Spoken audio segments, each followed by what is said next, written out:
it's Kimmy, your culinary bestie, and welcome to Between Bites, where I eat a little and I chat a little bit with you about food and some of the stuff that be running through my head sometimes. So, pull up a chair and let's chat.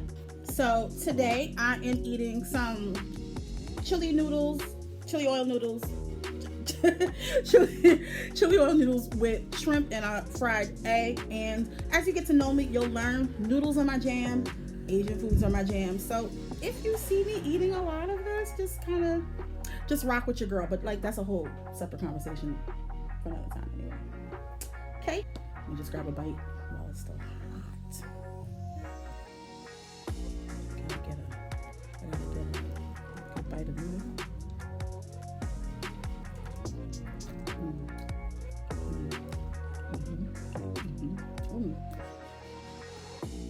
And the spice level is just right too. Grab a shrimp.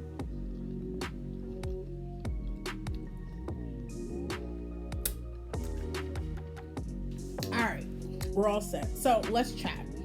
So I was on Instagram the other day and I saw this reel, right?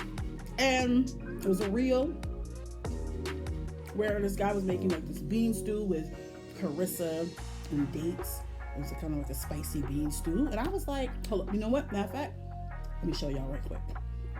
Larger message was missed. Should I have called it a favorite way to spice up a can of beans? Absolutely. But I also think there's a wider conversation about what accessibility looks like amongst different communities. We know beans are a pantry staple that lasts longer than most men in anyone's life. And yes, dates are expensive, which is why I tested this with raisins instead. And harissa is a seemingly expensive ingredient for some, depending on what access looks like. I grew up financially unstable my entire childhood, and my family always had harissa because my dad is Moroccan. I had adobo because my mom is a Boricua. On the other hand, we did not have tubes of tomato paste or chili oil on hand because those ingredients just like didn't fit into our culinary lexicon. I think affordability doesn't mean that you have to live without flavor. It's just finding what flavor.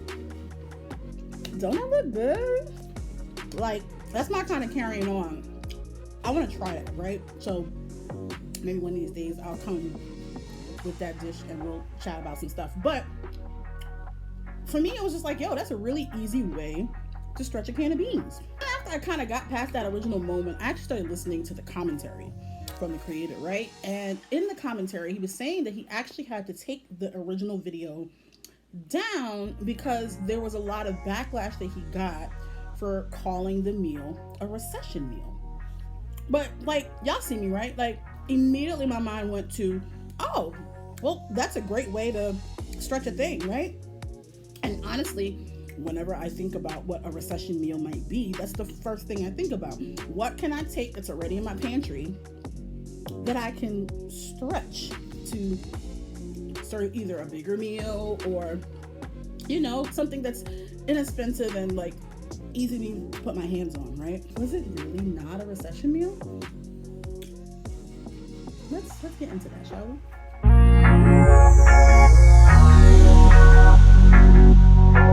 So it looks like the sticking point here was the harissa and the date. So in case you don't know, right, harissa is a spicy Middle Eastern paste. You could compare it to, if you know Korean cuisine, gochujang, kind of along the same lines, but it's a really spicy Middle Eastern paste. It's made from peppers. And then dates, I think everyone knows what dates are, but just in case you don't, so dates, they come from the date palm tree. In fact, I actually have some dates. Hold on, I'll show you. So the date comes from the date palm tree. They make good appetizer foods. Like, they're really just tasty in general. They're really good, right? Sweet, sticky. If you've ever had sticky toffee pudding, dates are the base of that. If you've ever gone to like a really bougie party and seen them stuff, you might have seen them stuffed with cheese, wrapped in prosciutto or bacon. They're just really good, and they're really shelf stable. Right? They can last for a really long time as long as they're stored properly. So I feel like, because usually that might be the context that people see, especially dates. You see those things under, you know, somebody might say, okay, so how is that affordable or recession friendly? Is that really affordable? Is that really recession friendly? Because, in fairness, harissa and dates in your local supermarket, especially if you don't live in a populous urban area like I do, like I'm in the city, I'm in New York City. If you don't live in an area like that, then yeah, it could cost you both of those things might cost you some money. So maybe that's why it's not recession friendly. So the creator, and you can see more about him. I'll drop his name on the screen here. He kind of shared a little bit about his culture and his background. So his mother is Puerto Rican and his father is from Morocco. So always had a place in their pantry. There was always harissa on their shelves at home when he was growing up. And, you know, he grew up financially insecure all the time, but there was always harissa. And the thing about harissa is harissa too also can be really shelf stable when it's preserved properly. Like, you stick it in the fridge, it lasts for a long time. In fact, it's a really good way to spice up your chicken or your beef marinades. It's great in dressings, salads. It's good as an actual condiment by itself if you really want to. Or it's also really, really nice in stews, which is probably why he put it in his bean stew, right? It got me really to thinking. It got me to thinking about what is this idea of being accessible? What does that look like?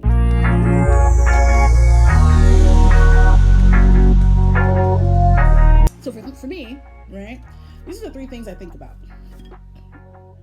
Can I easily get it in a store? What's the price point? And how long will it last in my pantry? So for me, it would be something, especially because I'm a chef, it'd be something I would use often. Or it'd be worth the price point for me because there's multiple things I can do with it and it's pantry friendly, right? It got me to thinking about something else. It got me to thinking about how we can sometimes equate accessible and affordable because they're not necessarily the same thing, and it can absolutely be dependent on where you live and how you grew up, like your culture. This container was like $11.99, right? But this container lasted me a really long time. I stored it well. It doesn't require a lot. Dates actually are a really good substitute for sugar as well.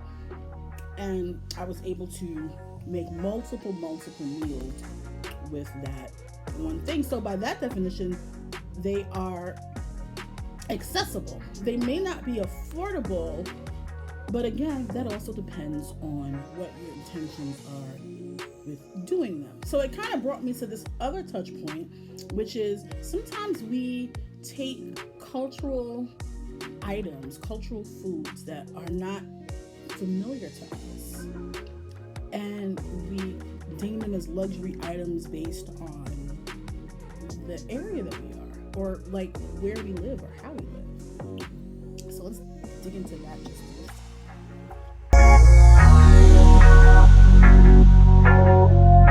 A lot of times where you live determines access. It also determines affordability, right? Sometimes what we label luxury is our inability to access it in this area, but depending on where you came from, it's not luxury at all. In fact, it's pretty common. So for me growing up, the standard was plantain, mango, cassava, fish we had a whole separate freezer just for fish and just for seafood. And a lot of that was because my father, while he was a registered nurse at his paid job, he also was an avid fisherman. I should say he's still with us. But he's an avid fisherman. And so whenever he had an opportunity, he would go with his friends and his buddies and they would go fishing off the coast of Massachusetts or whatever. And whatever he brought, we would clean, we would package, we would vacuum seal it or put it in Ziploc bags or whatever. And we would freeze. And so then we had fish for months. And so I think when we have this conversation about accessibility and affordability and what could be considered those things, I think the cultural impact of those conversations needs to be considered because we're very diverse.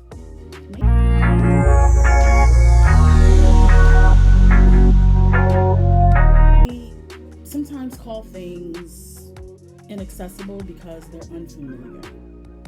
I think sometimes that's how we determine what we see as accessible because it seems unfamiliar, because it's not something that we grew up with. It could be seen as inaccessible when you go look at it in a store, but there are cultures that have built entire economic systems around some of these items, and they're very accessible to them because they knew what to do with them, and they knew how to take that one thing and make it work for a long period of time. So it's just, some food for thought. You know what I mean? Just something to think about. So anyway, I feel like I've talked y'all ear off enough for today, right? When I do these series, it's really just to put some thoughts in your head and to kind of further the conversation a little bit along. If you want to read more about my thoughts, you absolutely can. It'll be in my Substack. And yeah. So join me soon again for another edition of